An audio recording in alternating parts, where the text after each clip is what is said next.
career. It's between your belief, maybe, your religion.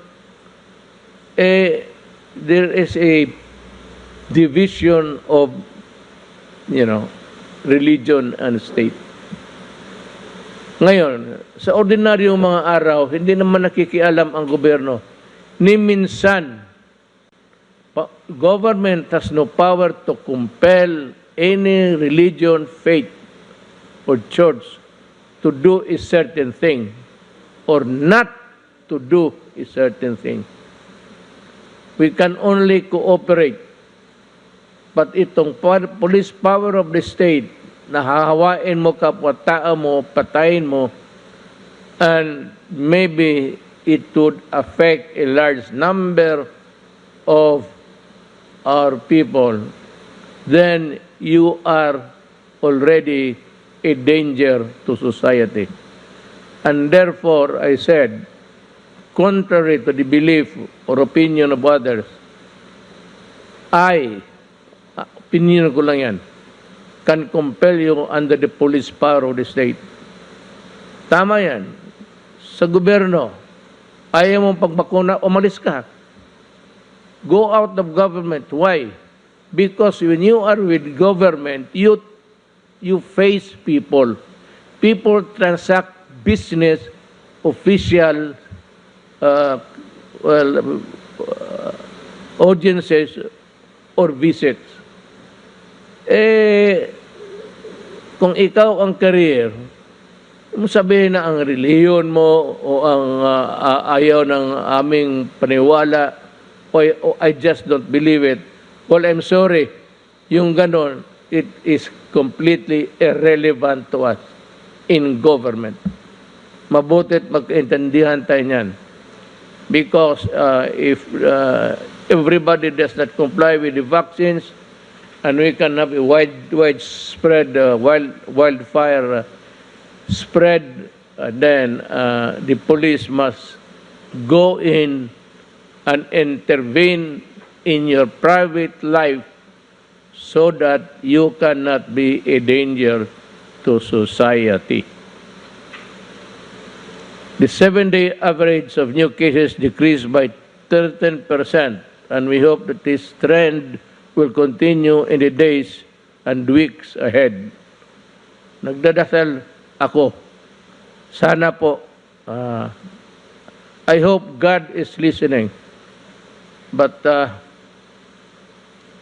I hope He's not busy enough with other things in the universe to just take a look dito sa kung saan tayo nagkaroon. So, paano ko kayo ma-encourage? Paano ko? Hindi naman ito takutan. Government does not instill fear. Government can appeal. Government can talk. And government can pray and hope that you will listen to the well-studied, pinag-aralan, hindi lang na isang tao, buong mundo ang mga scientists. I hope that you can give credence also to the people na kung ikaw lang. May mga tao kasi pilosopo, well, this is not really to insult you, but may nakinig ako minsan sa TV, may no offense intended. Sabi mo, ayaw mo, hindi ka maniwala. When you're a doctor, actually, whether you are a specialist or just a practitioner, general, pagka-doktor ka, pati abogado, medyo may kabigatan yung salita natin. And if you are convincing enough in your arguments, people might just listen to you. And that could be a problem. Sana, kung ganito naman na ayaw mo, huwag ka na, tumahimik ka na lang. But there's freedom of speech in our country. Hindi kami ano dyan. But sana naman, you will go by the almost general trend all over the world na vaccination or to get vaccinated or inoculated is really the best defense for yourself and for your fellow men.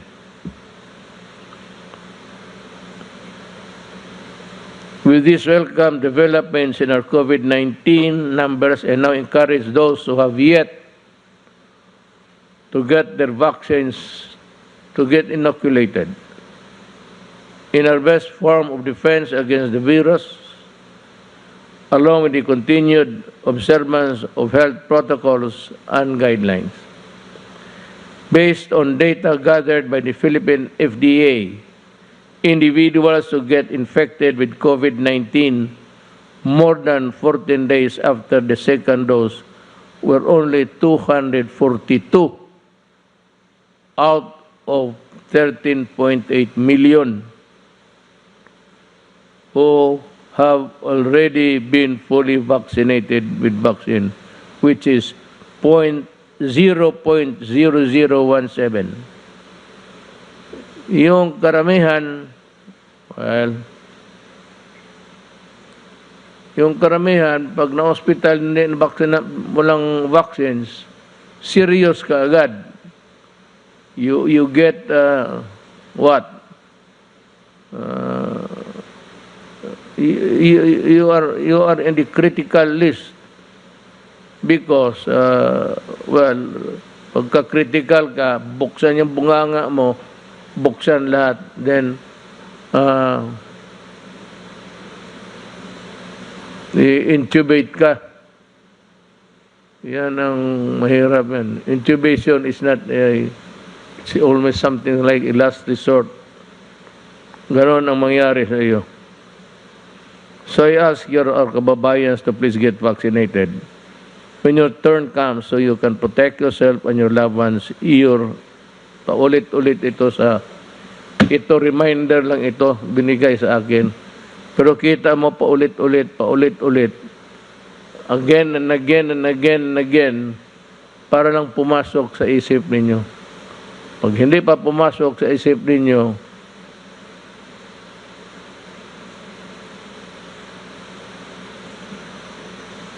ito na naman, vaccination is also a step towards returning to normalcy so we can ease the restriction. Matagal pa tayo makabalik sa yung nakaraan, just before the pandemic. I think that it would not be, wala man tubig itong pislit ko.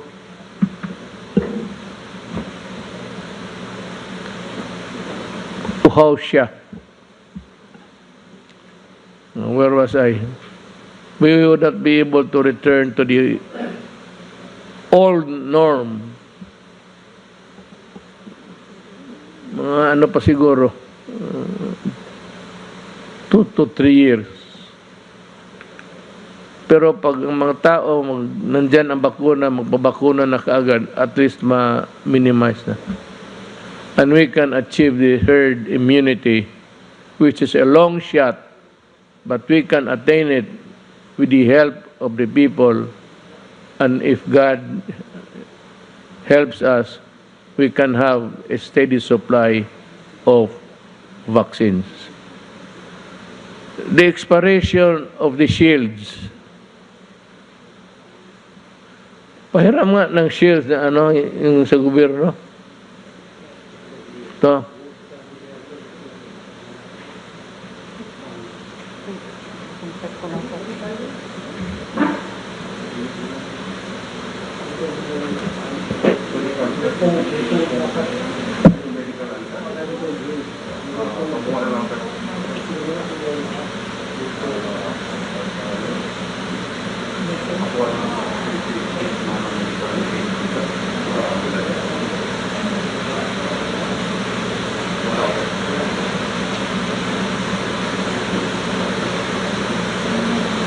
Alam mo, may gamit kami ng plastic sa bahay namin. Hindi naman sa bahay mismo, pero sa grahe. It was plastic. I really do not know where my father got it. But yun ang ginamit niya kasi mahal man plastic na lang. Alam mo, sa totoo lang,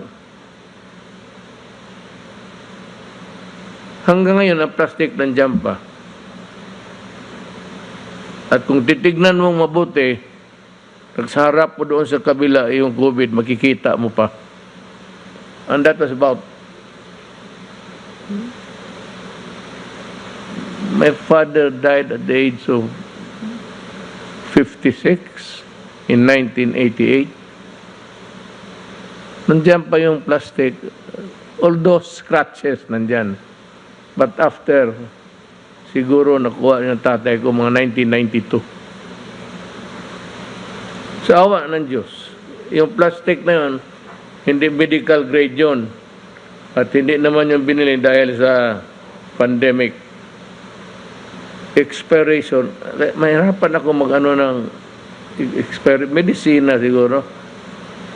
Pero itong makahiram lang ho ng plastic. Pare-pareho man lahat yan.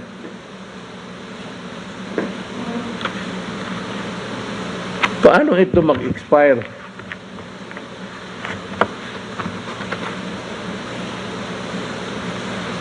Unless abusuhin mo, itapon-tapon mo. Pero kung isuot mo lang at ilagay mo ng magandang pagkalagay, ganon, paano mag-expire yan? Well, mag-expire. But maybe in about, take about 10, 15 years, ayan, mag-expire yan dahil sa scratches. Pag-alaga, hindi sa pag-alaga. Eh kung maalagaan mo lang yan, matagal yan. Talagang itong sila Gordon, obvious na wala nang ibang mahanap na pwedeng ibato ng issue against officials of the executive. Kaya ako, I am not bothered at all. Sabi ni Gordon na yayanig ako. Gordon, kung alam mo lang ang buhay ko, yours must be a gilded life kasi anak ka ng mayaman.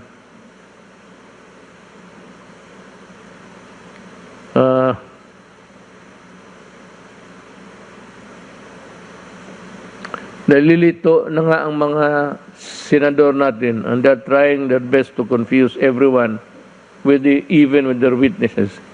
He cannot differentiate the quality if he allegedly tampered with the certificate of production or the certificate of expiration. Kasi kung mayroong production, there must be also an expiration date. Kaya ng medisina. But it ain't that way sa plastic. Sa totoo lang. Baka ang ginagamit, nagagamit pa si Gordo ng plastic?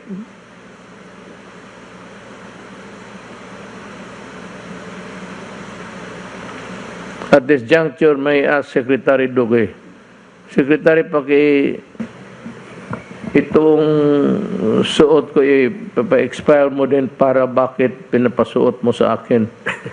Kung yung binigay ninyo mag-expire, bakit mo binigay sa akin? Mamatay na lang ako, nandiyan pa yung plastic.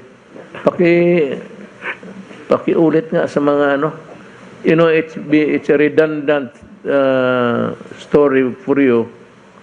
Well, it's because the senators have a hard time, let me use the best term for that, comprehending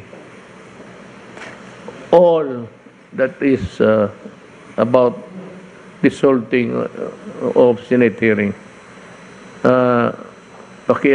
Sir. Maraming salamat ho, Mr. President at Senator Bongo, Chair ng Committee on Health at ang ating pong mga kasama, si ES Medialdea at mga kasama ko po sa gabinete at sa ating pong mga kababayan. Magandang gabi po sa inyong lahat. Yung pong face shield na pinag-uusapan po, ito po yung binili ng Department of Health mula po sa PSDBM na sila naman po ang nag-angkat o sila ang bumili mula doon po sa kumpanyang Pharmaly. Yung pong medical grade na face shield, katulad po dito, yung nga lang meron pong foam. May foam dito po sa bandang taas na kapag sinuot po yan, yung foam andito po yan, ano? Yung foam po, yun ang nagiging nagde-deteriorate sa mahabang panahon. It becomes brittle and nagiging powder, sir. At saka yung kanyang garter nagiging brittle din po. At yun po ang tinatawag natin na may shelf life of about 36 months. So, yan po, hindi po natin tinatanggap ang mga supplies nang hindi po ini-inspect ng ating pong DOH inspection team. Ganun din po ang akin pong nakalap na report, ang PSDBM, meron din po silang inspection team.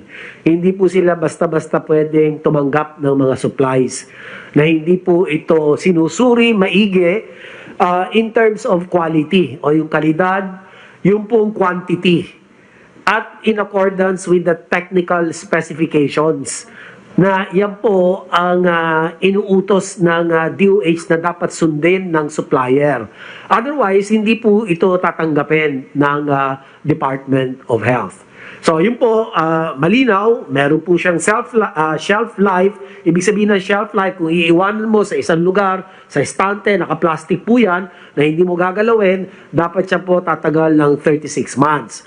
At ang in particular, yung pong kanyang foam ay dapat tumagal at ang kanyang garter ay dapat tumagal po ng 36 na buwan.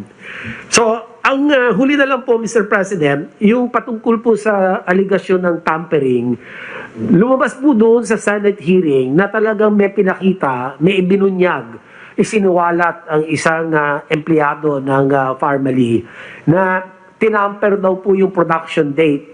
Yung 2020 production date, ginawa pong 2021. So kami naman po sa DOH, inatasan ko na ang Procurement and Supply Chain Office na bantayan po ito at tignan kung meron po itong mga ganitong 2021 na nakalagay po sa mga face shield na production date. At batay po sa isiniwalat ng empleyado ng Pharmaly ay akin pong pinariripaso at pinapa-inspect muli ito pong mga face shields na ito. At kung totoong meron pong pandaraya o ito pong ginawa ng Pharmaly ay kinakailangan ay bawiin ng gobyerno doon sa kumpanyang iyan yung 1 taon na kanila pong tinamper.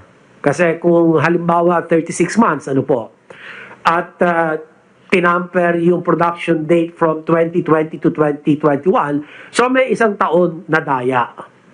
So kinakailangan yung 1 taon na yon magkaroon ng restitution sa gobyerno, yung halaga ng face shield, Mr. President. So, yan po ang masasabi ko sa ngayon at yan lang po, kung meron pong mga karagdagang katanungan ay kami po ay sasagot po. Again, I would like to preface my statement with this, that there was or there is an existing national emergency. Yan ho ang hindi ninyo kalimutan And I would like to reiterate that during the congressional hearing this morning, no less than the Government Procurement Policy Board explained that Bayanihan 1 is a categorically exempted from the requirements set by the procurement law. Kayong gumawa ng batas na yan, kindly read Bayanihan 1 again. It was clear all along that the procurement of goods under Bayanihan 1 would not require minimum capitalization, net financial contracting capacity, or a single largest completed contract.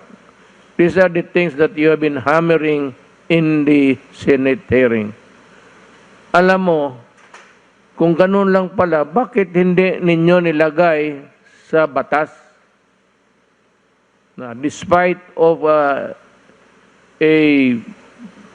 pandemic raging, we have to set these conditions to safeguard whatever you want to happen with the supplies and the medical lahat na bilili ng gobyerno.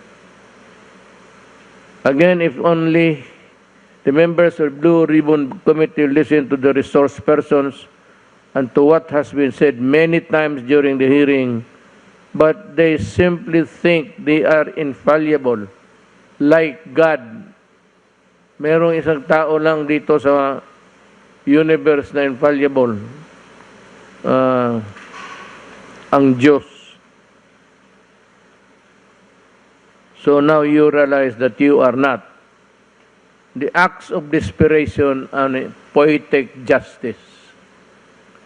I think it is high time to expose these people in the Senate who try so very hard to personify themselves as incorruptible and clean. Magandang abangan natin lahat ang baka maimbestiga para siya pa ang dapat maimbestigahan. Baka imbestigahan ngayon para siya pa ang makasuhan ng plunder. And I am referring to the so many cases that Gordon has to face.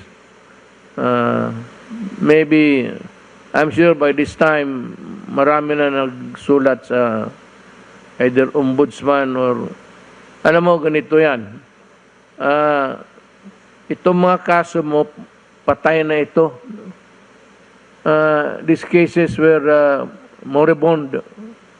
Alam mo, wala na, natutulog na ito, yung ano mo, dito sa yung Subic Bay na 146 million.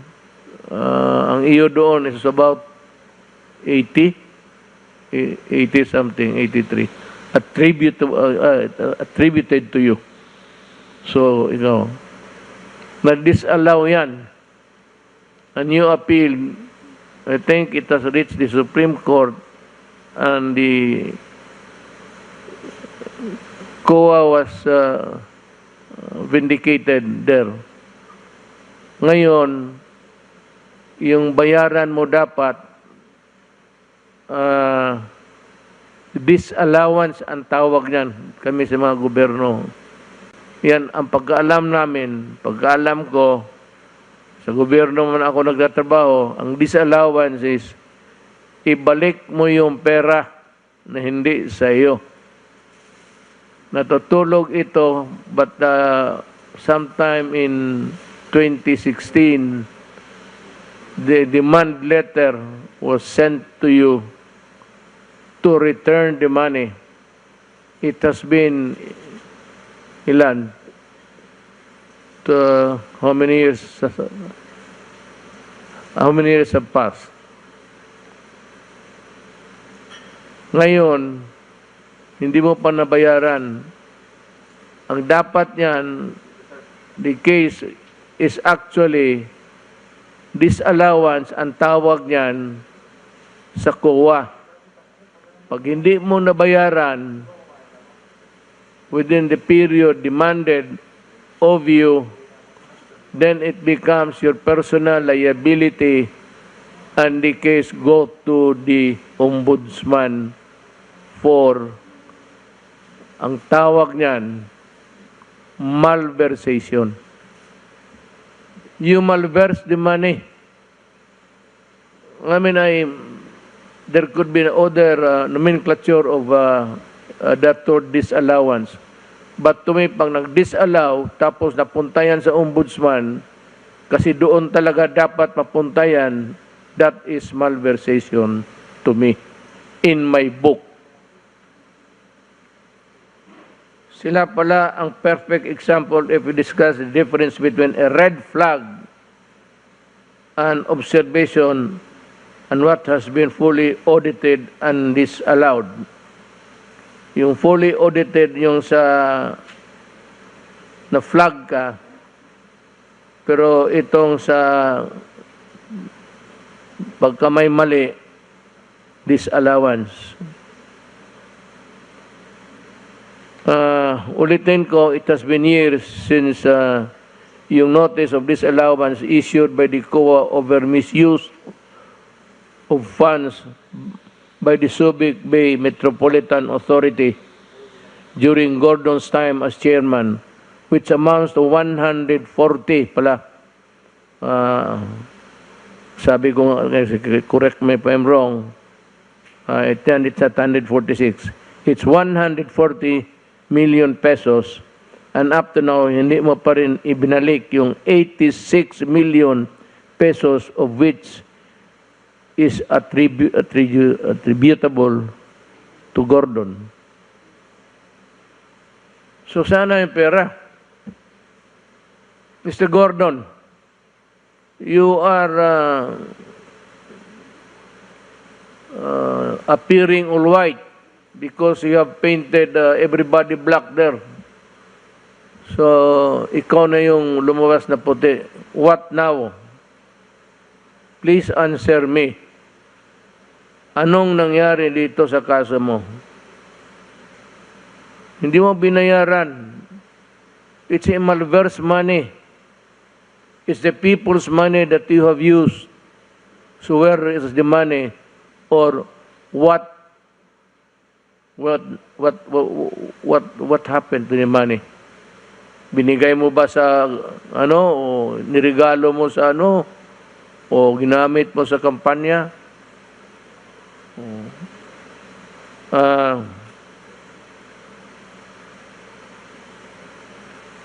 I am now asking this Solicitor General to formally ask COA to act on the disallowance and remind them of their constitutional duty to collect the 140 million pesos as stated in the demand letter of SBMA Chairperson and Administrator Isma, dated August of this year, which was sent via registered mail. And this has been duly sustained by the Supreme Court as final and executory. Yung demanda mo, inapila mo pala sa Korte yun, sa Korte Suprema. What happened was that natalo ka, and the verdict is final and executory na. So no appeal, no nothing, except for you to pay. That is the civil side of it. Yung binayarin, sa uli mo yung pera, that is your civil liability. But there is another component of that, the civil liability and your criminal liability. Yung criminal liability mo, yung mobilization. Tapos may muka ka pa na magsabi sa tao, gusto mong tumakbo ng anong posisyon na naisip mo, lahat ng ambulansya ng Red Cross, nakaplastada yung muka mo. Ako hindi naman sa Mr. Gordon, you can ask anybody in Davao. Kung meron ako niyan, may tao magsabi meron ako niyan, mag-resign ako pagka-presidente bukas. Yan ang delikadesa. Mr. Gordon, yan ang classic case of delikadesa.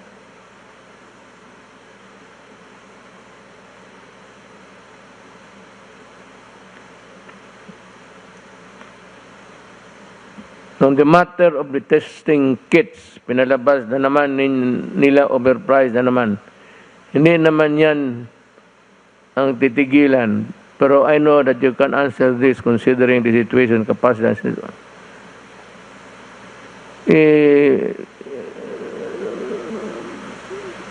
Testing kits. Well, I think the Director General sa FDA can help us solve the problem. Kindly explain sa yung itong testing kits para maintindihan ni Gordon, pati ang taong bayan. Yes, sir. Meron po akong konting papakita ng mga testing kit po natin. Andali lang.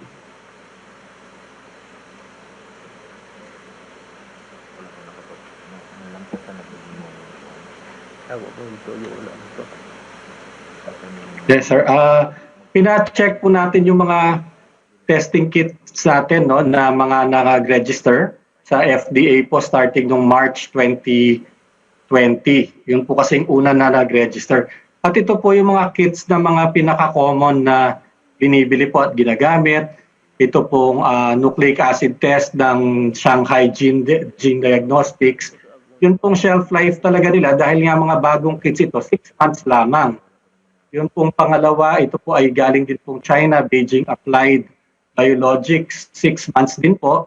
At yung C-Gene na yung pinakauna po na Korean kit na na-approve sa atin, medyo mahaba-haba po, 8 months yung kanya pong shelf life. Kasi nga po, mga bagong diagnostic kits ito at bago po yung teknolohiya, kaya wala naman po silang experience ng matagal, kaya may ikli po talaga ang shelf life ng kits ng panahon na yon.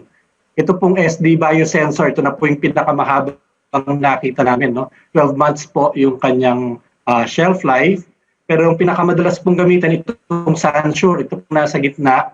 Karamihan po ng mga private labs, kahit po yung Philippine Red Cross, yan po ang ginagamit, yung Sansure. At ang 6 months din po talaga ang shelf life ng kit na yan. At ito rin po, isa sa mga nabili rin po ng DOH, yung A-Star Fortitude. 6 months din po ang ano na yan, ang shelf life talaga ng kit na yan. Ito pong susunod naman po yung primer design, yung GeneSig, mga March din po yan na register, 6 months din. Ang medyo matagal po yung Gene Expert, pero yung Gene Expert, hindi po yan nagagamit sa iba't ibang mga machine, no? Very particular machine, at saka medyo mas ano po ito, mas lumang technology na ito na inadapt lamang to COVID. Pero kahit na ganun na medyo lumang technology na siya, 12 months din po yung kanyang yung kanyang shelf life. Ang pinakamahaba po dito na nakita rin natin, yung BGI po na madalas din pong gamitin, nabili rin po ng gobyerno yan. Talaga pong 6 months lang din po ang shelf life ng kit na yan. At yung Mirces po na Fortitude, ito October na po, ng bandang end of the year na po ito na-register with a shelf life of 12 months. So nung tinignan po namin talaga, mahigit halos 200 po yung in the end na-register ng mga test kits sa atin sa FDA from March to November ng 2020. Pero talaga pong lahat sila ang shelf life 6 to 12 months lamang. So wala po talagang mabibili na kit na 4 months ang mga shelf life, lalo na po nung start of the year. All testing kits were really made very quickly at developed very quickly, and ang shelf life po talaga ay 6 months lang. Kaya wala naman pong mabibili talaga ang DOH na bado ng shelf life. Yan lang po, Mr. President. Thank you.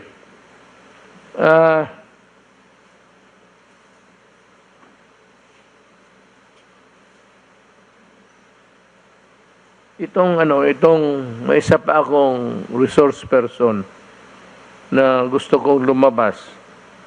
I would like to backtrack. Backtrack na ako.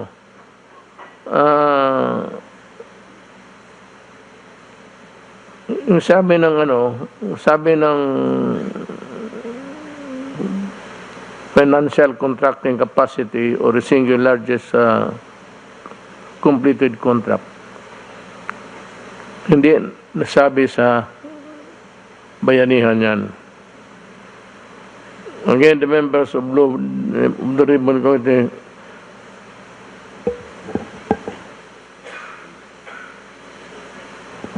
COVID na ako. Talaga. Hindi kasi nag-PCAD, hindi mag-mask. Pati lahat yan sa panel, magka-COVID yan. Just to drive home the point. Kasi yung witness nila, nawala, yung nawala, yung auditor, nag-testify, testigos yun ni Gordon.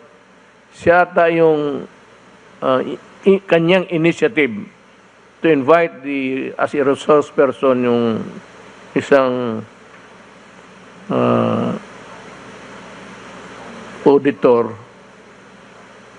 Pero witness niya, when he was asked sa lower house in a hearing of the same subject matter,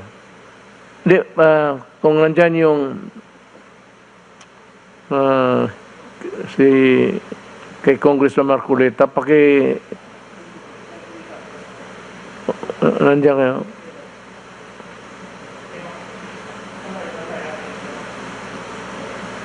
Yung hearing doon, oo. Alam mo ba yung Bayanihan 1, Mr. Abrea? Yes, Mr. Chair. Nung ba sa Bayanihan 1, nire-require na kailangan yung supplier, tanungin mo kung saan nanggaling ang kanyang pera?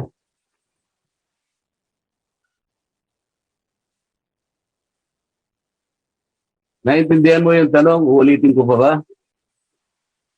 Kung alam mo yung Bayanihan 1, nire-require ba ng Bayanihan 1 na yung supplier, bago siya makapag-supply, kinakailangan mataas ang kanyang capitalization o kaya kailangan i-prove niya sa'yo kung saan nanggaling ang kanyang capitalization?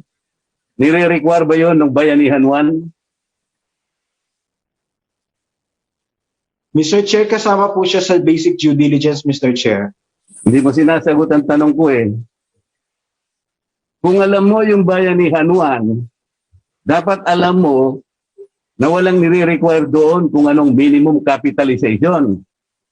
At dapat alam mo rin na hindi tinatanong doon kung saan kinuha yung pera na ginamit sa kapital.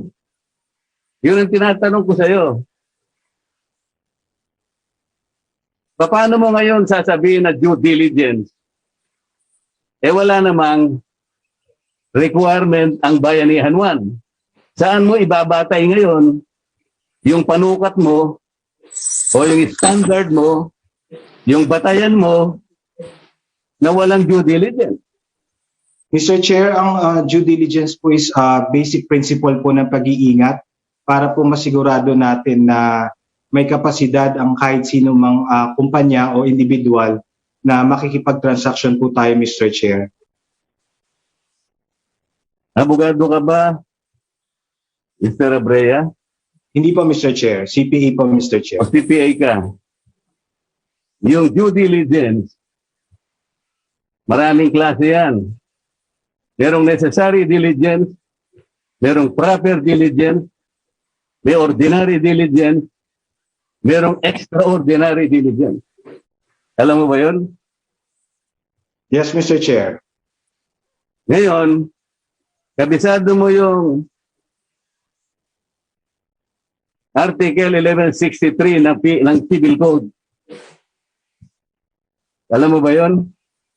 Hindi po, Mr. Chair. Hindi ko po kabisado. Sasabihin ko sa'yo para malaman mo. Sa Article 1163 ng New Civil Code of the Philippines, binabanggit dyan yung diligence of a good father of the family. Ito yung ordinary diligence. Ito yung walang requirement sa batas kung anong gagawin mo. Katulad ng Bayanihan 1. Hindi nire-require ang minimum capitalization dyan. Hindi rin nire-require na hanapin mo pa kung saan galing ang pera nila. Ang ginawa ng PSDBM, kahit walang ganong requirement, nagtanong pa rin. Ordinary diligence ang ginawa niya. Dapat pinasalamatan mo sila. Because kahit hindi na kailangan, ginawa pa rin nila. Did you understand? Opo, Mr. Chair. Okay.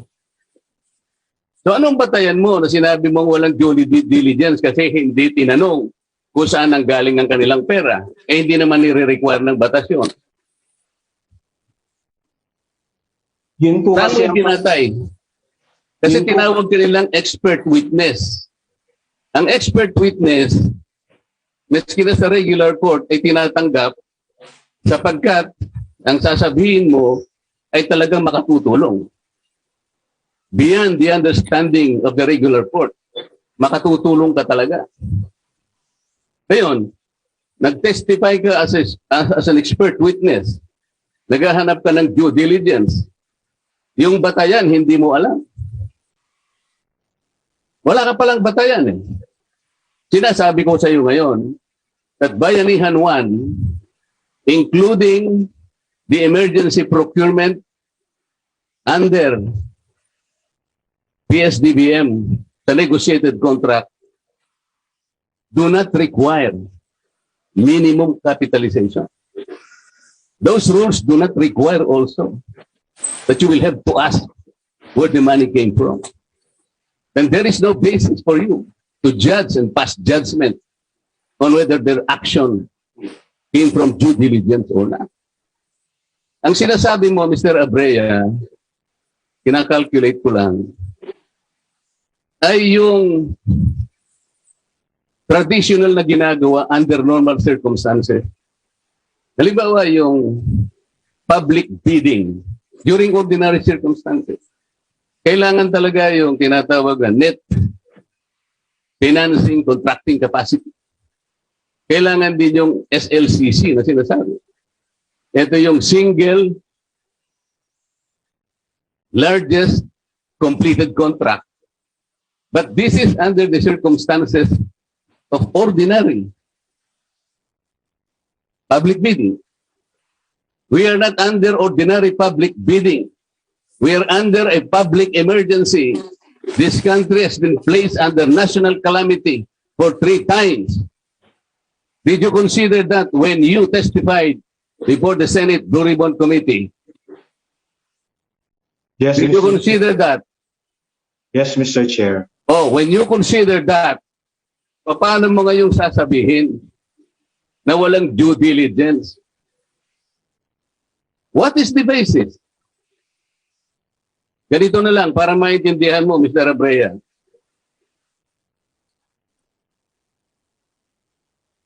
May kaanak ka na may sakit. Palagay na nating medyo delikado ang kanyang kalagayan. Sabi ng doktor sa'yo, Mr. Abrea, gumawa ka na ng paraan. Kailangan mahanap mo itong gamot na ito. Magmadali kayo, oras ang kalaban natin. Inaasahan ko, Mr. Abrea, pupunta ka sa mga pharmaceuticals, sa butika, kung ano man, para mahanap mo yung gamot na sinasabi ng doktor. Tama ba ako?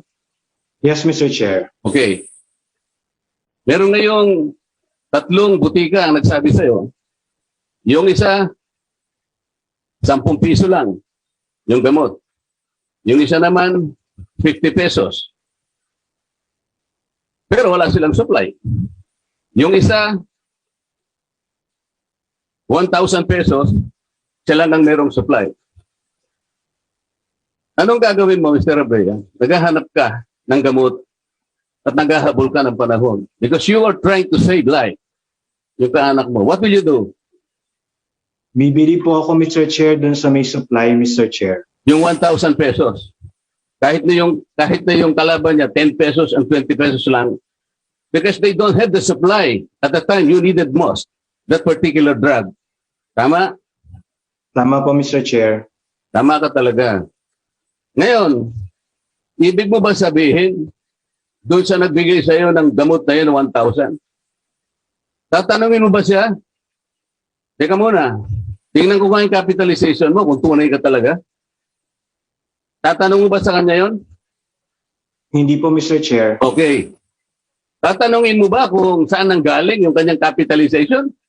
Because if you do not do that, sasabihin mo wala kang due diligence. Sasabihin ba ng kamag-anak mo, yung kapamilya mo? What is your name, sir?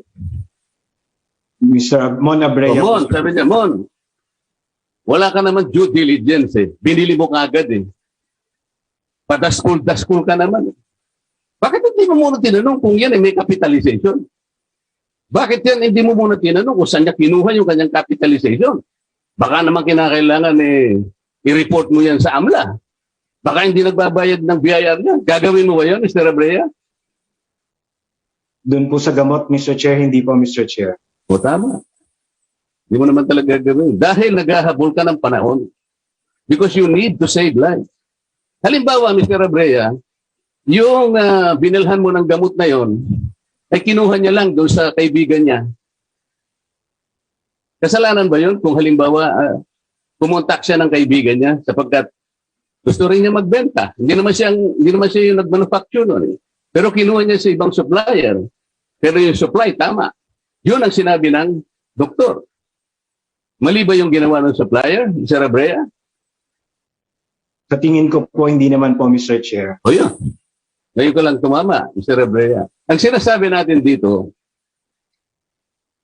hindi tama na husgahan mo sa pamamagitan ng financial statement.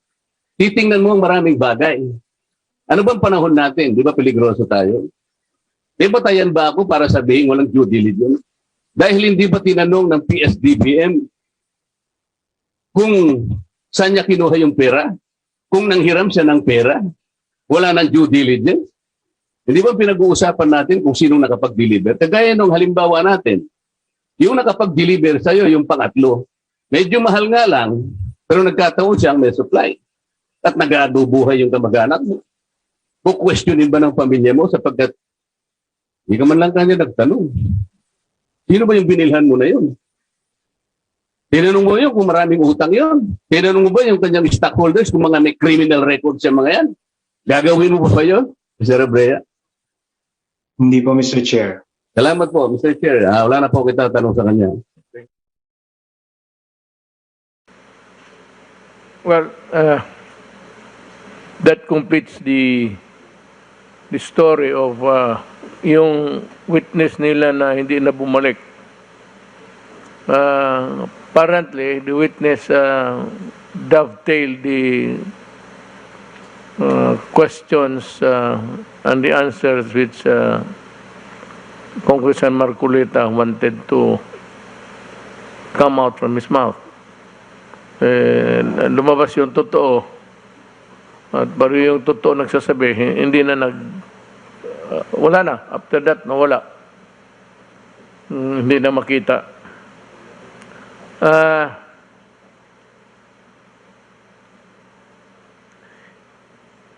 Sir, tanongin na si Secretary Duque. Yung investigation ba ng PRC, yung false negative, false positive nila,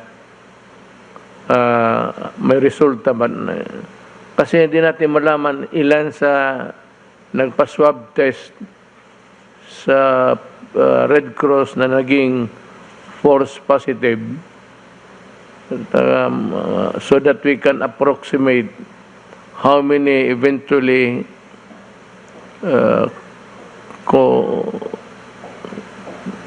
contracted the disease because of the false finding. Do you have a copy of this investigation being conducted by the PRC, or were you given at least a rundown of what's happening there. Well, Mr. President, yung pong preliminary report po sa akin ay yung sa PRC Logistics and Training Center sa Subic. Ito po yung sumuri ng mga nasopharyngeal swab. Ito po sa throat at saka sa may ilong. Yung 49 out of 49 lumalabas po na nag-positive. So 100% lahat. No exception, lahat nag-positive. That was a result that was released on September 3, 2020.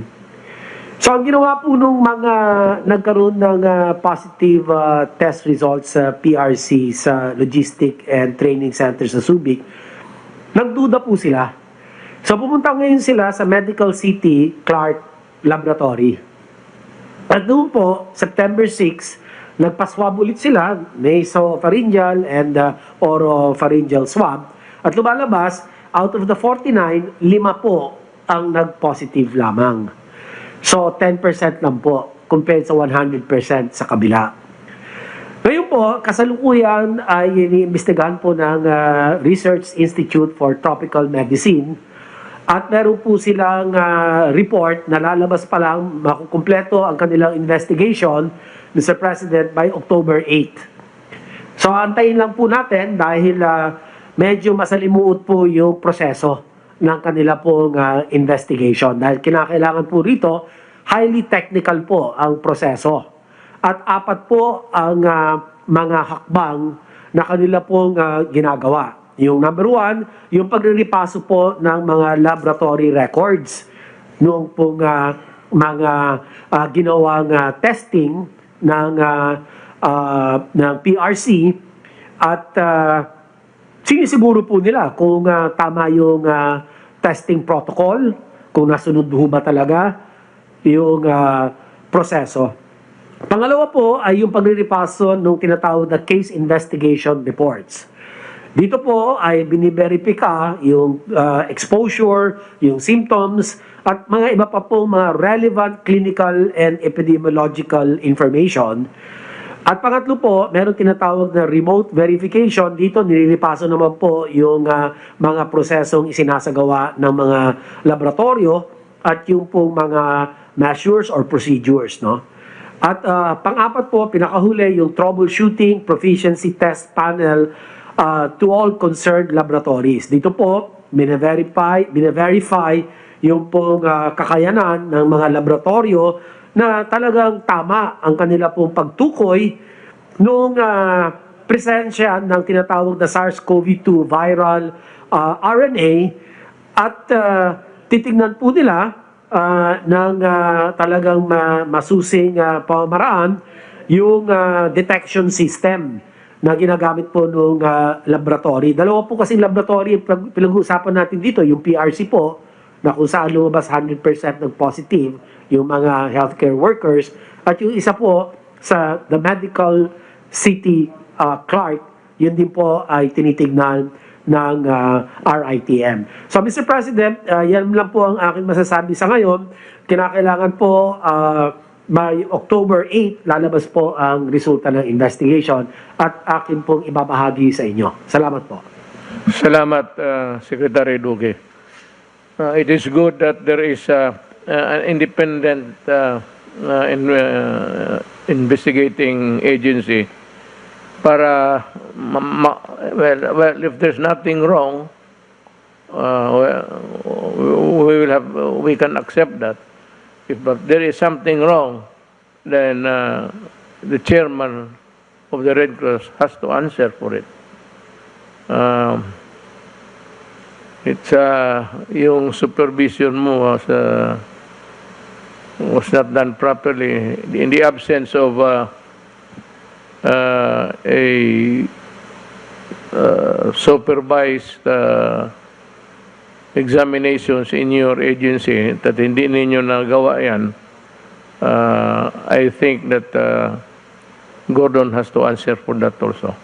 Now I want to focus on my attention on what appears to be an intimidation of resource persons during the Blue Ribbon Committee. Dahil ba hindi ninyo nakuha ang sagot na gusto ninyong marinig sa isang resource person, inikulong ninyo at gusto pa ninyong ipalipat na sa Pasay City Jail. Nandoon na nga ngayon. Ipanalipat, you really had him transferred in the Pasay City Jail. Now, let me just shoot the breeze with you, the senators. Kaya ba kayo nag-iimbestiga to find out the truth? So, because if the truth is already there with you, what's the use of looking for an answer in an investigation? Magtatanong kayo. Kung ayaw ninyo yung sagot, magagalit kayo. Tapos, you threaten, we will cite you in contempt.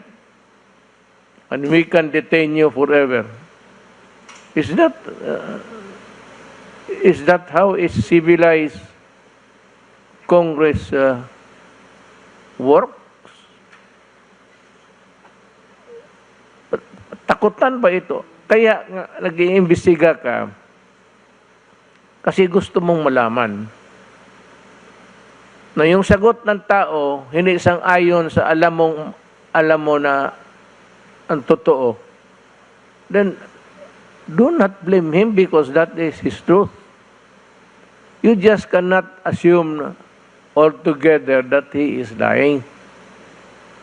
That would be a cockeyed view of what a hearing should be.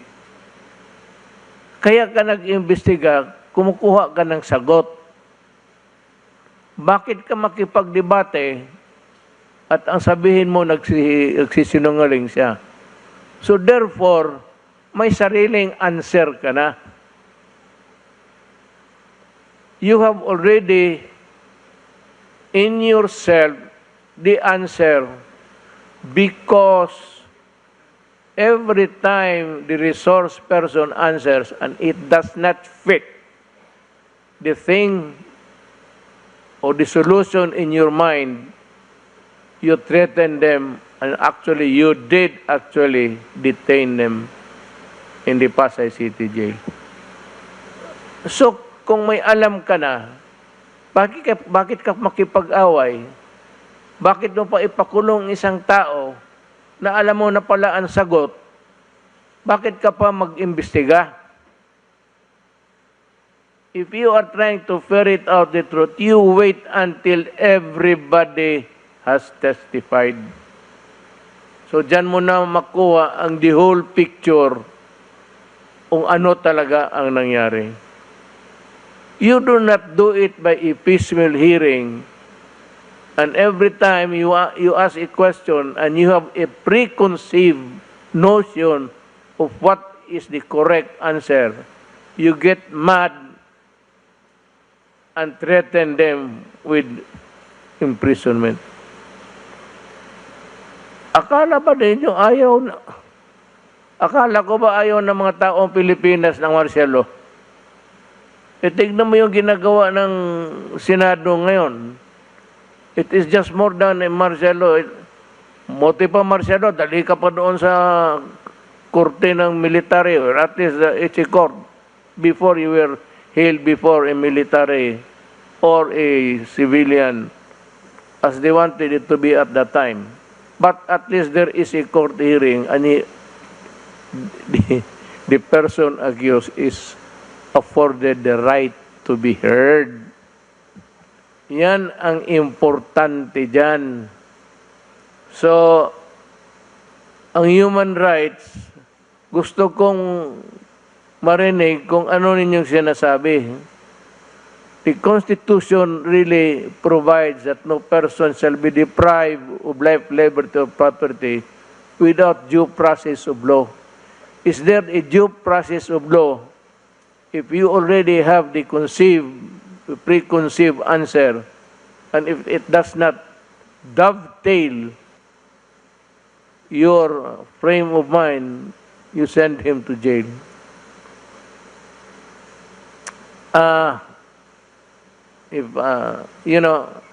just piece of advice.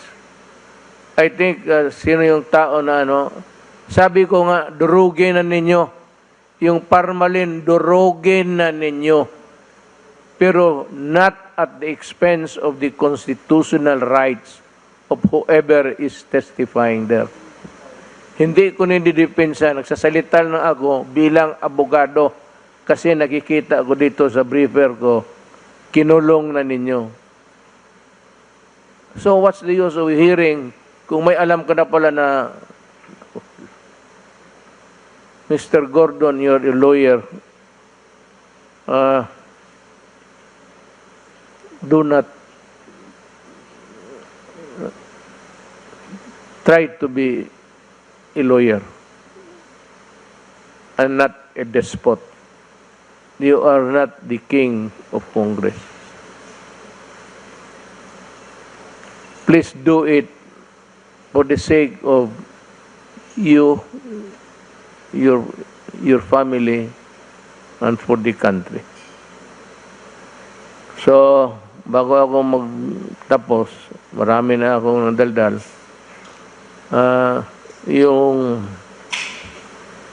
Wala na yung face shield. Ito yun. Ito yung face shield ng gobyerno. Ito yung nag-deteriorate. Foam lang to eh. And of course, yung garter. Pero the garter has many, over time, maging maluwang yan. So you transfer there's a button there. Ilipat mo naman dito para higpit uli. Over time, pag maubos itong butas, isang butas na lang naiwan, bumili ka na lang ng garter, talian mo lang at iganon mo sa likod mo, tapos, ito lang ang deteriorate. Because, as I said, this is brittle. Yan ang misteryo ng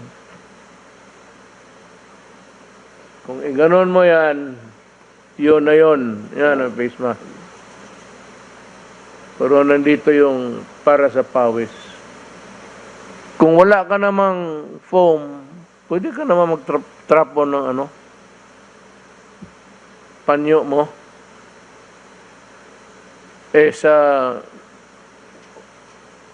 Nakita ko sa sine sa operating room, ang pahid ng pawis ng surgeon yung tatrabaho, yung nurse.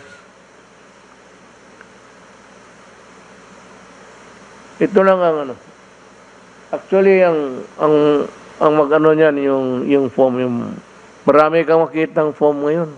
Guntingin mo lang. Nag-ilagay mo ng paste, yun na yun. If that is really what you're talking about the product. How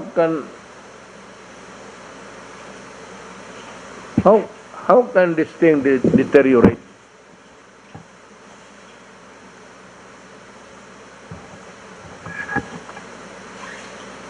Improper handling of abuse in the use of the masisira talaga.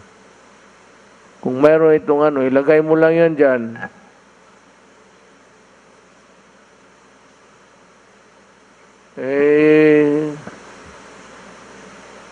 Mask, hugas at iwas.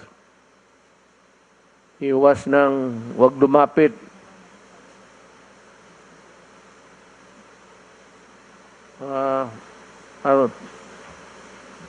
Ito pa. Ito para kay Gordon lang rin. May I ask the senators if it is true that the hallmarks, H-I-L-M-A-R-C, may S, is it true that Hillmark is the contractor of the new Senate building being constructed? Is this the same Hillmark contractor that built the Iloilo Convention Center and the Makati City Hall building Two, that the Senate also investigated during the last administration.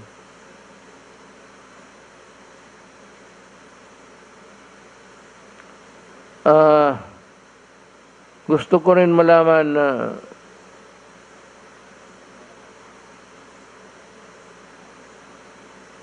sa iyo, Mr. Gordon, yung dalawang building, paki-report na rin sa tao. The reason why the people are also interested in the investigation, in the audit, is gusto ng tao buksan ninyo ang libro para makita kung saan tumakbo yung pera. Yan ang gusto ng tao. Hindi na masyado sila sa audit-audit. Nakakalito yan sa ordinaryong tao. Kaya ako ngayon, hindi naman ako CPA. Ba't kung sabihin, buksan mo ang libro para malaman ng tao. Maraming salamat, Senyor Gordon. Sunod, let me give you a run. I'll bring you through the people who are here to testify. Si Secretary Doque, Secretary Lorenzana, Secretary Galvez. Then we have Secretary Roque, we have Secretary Nograles, we have Chairman Abalos, Secretary Panelo, then tapos na, nag-testify na si Domingo, Secretary. Ngayon yung iba, si Secretary Medaldia, I think Secretary Dison will have something to say also. So I will call Secretary Delphine Lorenzana to talk. Magandang gabi po, Mr. President, Senator Bong, Executive Secretary, and ang mga kasama kong mga lingkod bayan. Magandang gabi din po sa inyo. Ito po aking ulat ngayon, Mr. President, ay ang mga ginagawa ng Crisis Action Plan Groups na ating ginawa mga 8 weeks na nakakaraan. Slide 2, please. Balik.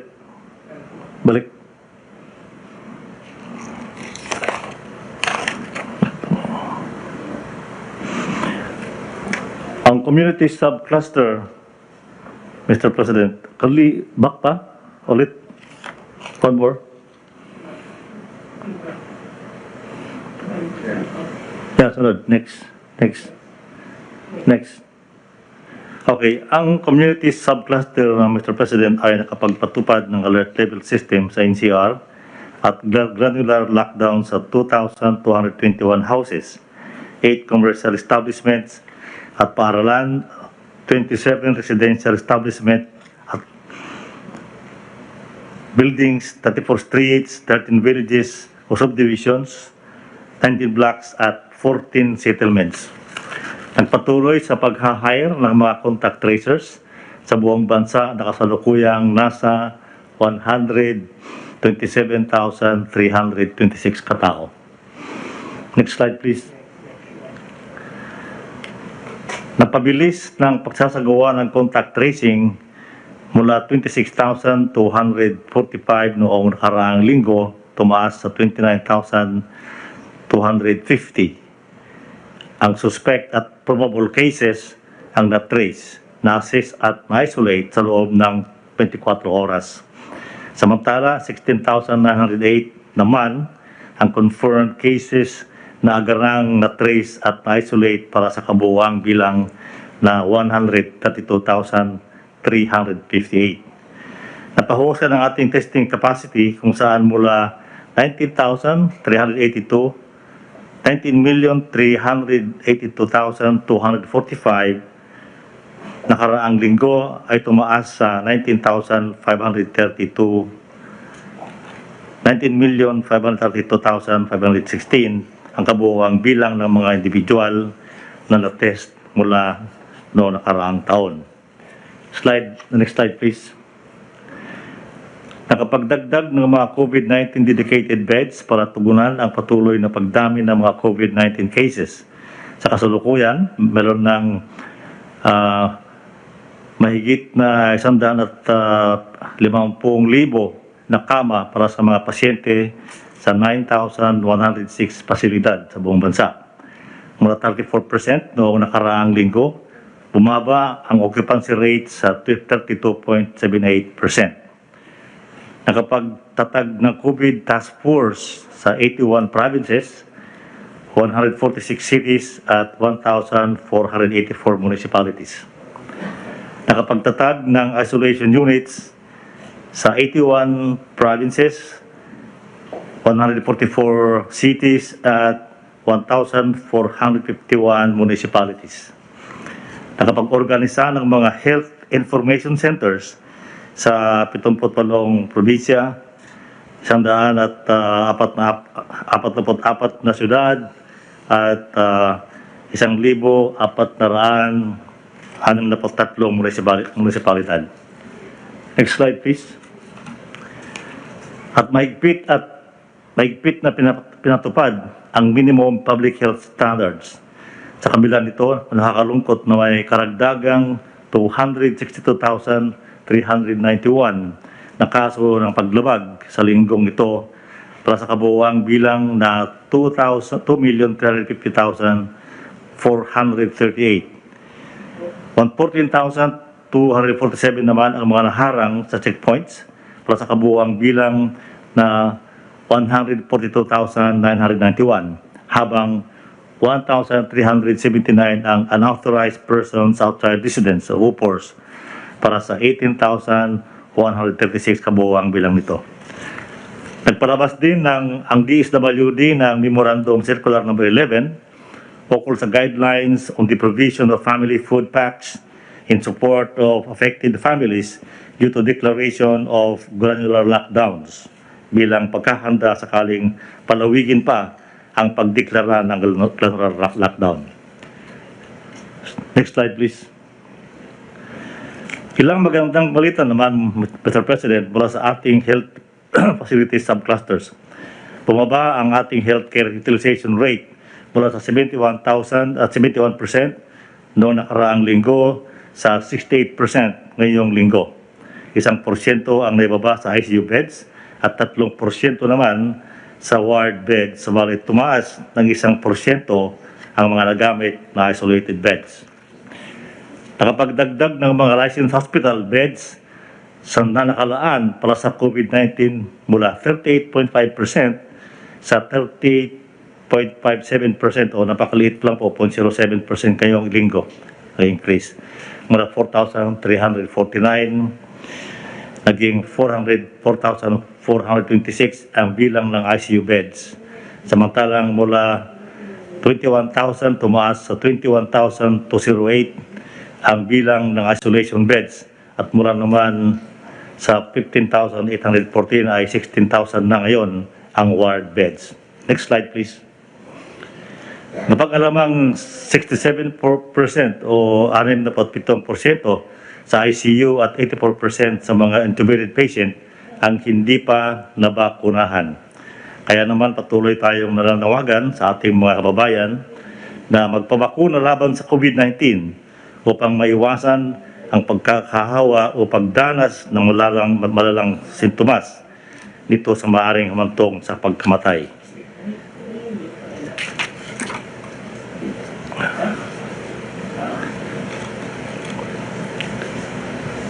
Next slide, please.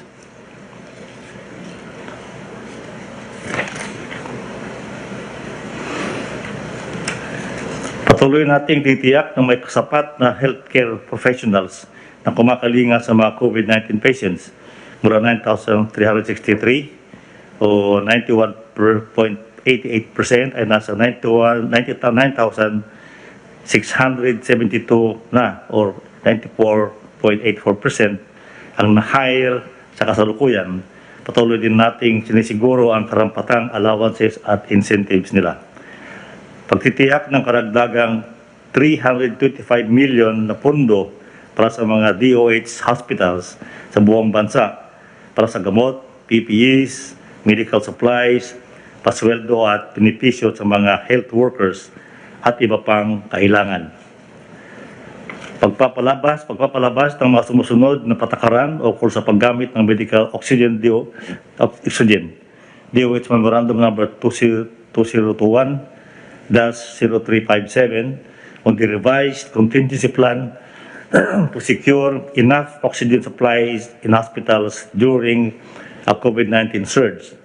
DOH Administrative Order Number 2021-0042 on COVID-19 surge response plan for health facilities.